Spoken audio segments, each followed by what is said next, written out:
cette rencontre rentre dans le cadre de la préparation de la COP22 que le Maroc accueillera au mois de novembre prochain. Et il y a un certain nombre d'activités. Là, il y aura deux événements phares, dans celle qui démarre aujourd'hui et pour laquelle je participe, dans un axe qui est intitulé « Approche droit, pauvreté, changement climatique et développement durable ».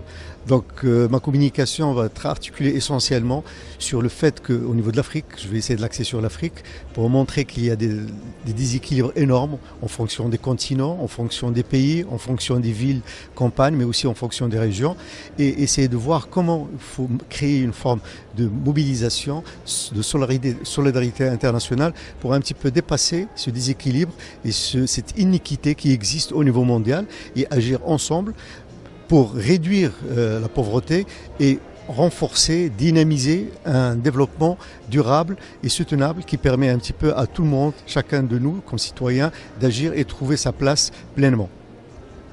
Oui, parce que, comme je disais, nous sommes dans un monde qui est globalisé, mondialisé, et le maître mot, c'est le libéralisme, mais il faut retrouver aussi la place de l'homme et l'humanité qui est en chacun d'entre nous, et il faut penser avec les gens et travailler avec les gens, pas uniquement pour les gens. Et ça, c'est je crois, au niveau des citoyens, il faut se comporter comme des citoyens du monde, pour le monde, et se sentir dans un monde qui nous appartient à nous tous, pas aux uns sans les autres.